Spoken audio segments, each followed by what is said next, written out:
बिस्मिल्लाहिर्रहमानिर्रहीम। दोस्तों, तो बहुत से कमेंट्स आ रहे हैं कि कंपोनेंट्स ऑफ कंप्यूटर क्या होते हैं। आज की इस वीडियो में मैं आपको बताऊंगा कि कंप्यूटर के कंपोनेंट्स कौन कौन से हैं। आपने इस वीडियो को कंप्लीट एंड तक देखना है, वरना आपको इस वीडियो की बिल्कुल समझ नहीं आएगी। आइए हम व्हाइट बोर्ड की स्क्रीन पे चलते हैं और बताते हैं आपको कि कंपोनेंट्स ऑफ कंप्यूटर क्या होते हैं। तो हम व्हाइट बोर्ड की स्क्रीन पे आ गए हैं और आप देखें कि कंपोनेंट्स ऑफ कंप्यूटर क्या होते हैं। चंद कंपोनेंट्स मैं आपसे यहाँ लिखूंगा।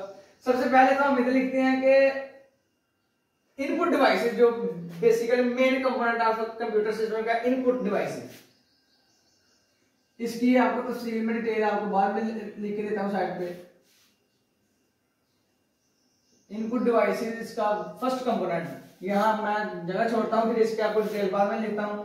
फिर सेकंड नंबर पे आता है यहां पे प्रोसेसिंग डिवाइसेस, जो कि very very main component of computer system का ये है, प्रोसेसिंग डिवाइसेस। फिर थर्ड नंबर पे इसका जो मेन कंपोनेंट है वो आता है आउटपुट डिवाइसेस। इसकी आपको डिटेल में बाद में लिख के देता हूं साइड पे। आउटपुट डिवाइसेस के बाद जो फोर्थ नंबर पे इसका मेन कंपोनेंट आता है वो है storage devices.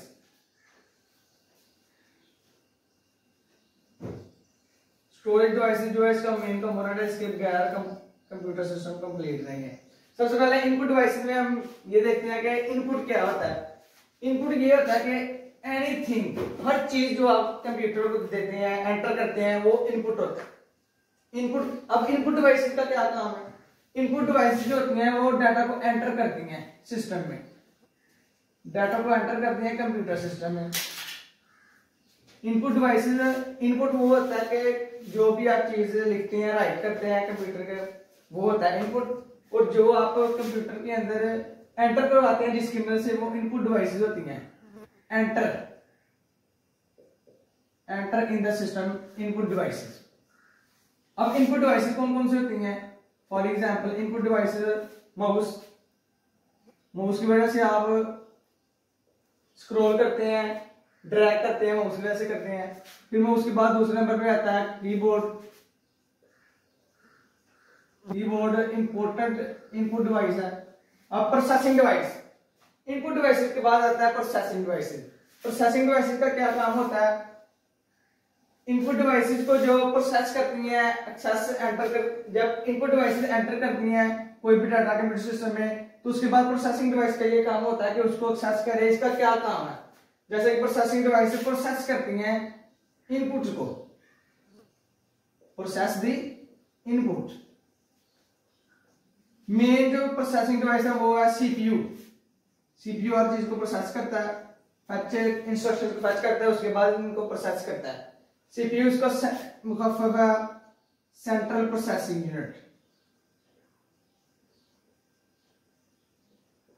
Central processing unit ये मेन कंपोनेंट, इसके बगैर कंप्यूटर कंप्लीट नहीं है। उसके बाद से सीपीयू ये तमाम चीजों को एक्सेस करता है, इनको देखता है कि इनका क्या काम है, किस मकसद के लिए ये एंटर हुई है चीजें। फिर इसके बाद आउटपुट डिवाइस का काम होता है। आउटपुट डिवाइस का क्या काम होता है कि जो सीपीयू ने जो चीज एक्सेस की है, जो हासिल की है इनपुट डिवाइसेस से, उनको ये कंप्यूटर मॉनिटर पर दिखाती है। ये जो आउटपुट डिवाइस है, ये मॉनिटर जो होता है, मॉनिटर आउटपुट डिवाइस है। ये स्क्रीन पे इसको शो करवाती हैं जो भी चीज उन्होंने, फर्ज करें पिक्चर सीपीयू ने एक्सेस की है, तो पिक्चर आपको मॉनिटर पे शो करवा दी जाएगी।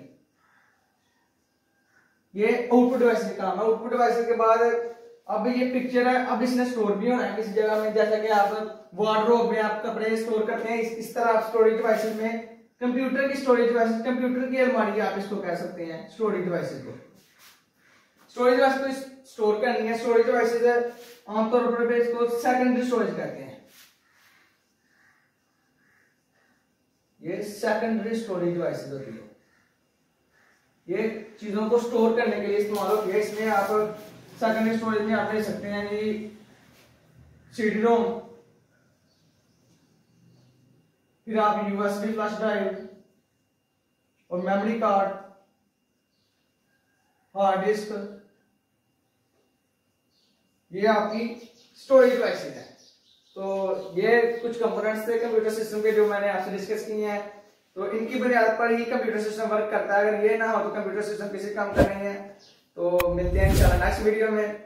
वीडियो अच्छी आएगी तो लाइक फॉलो जरूर करिएगा।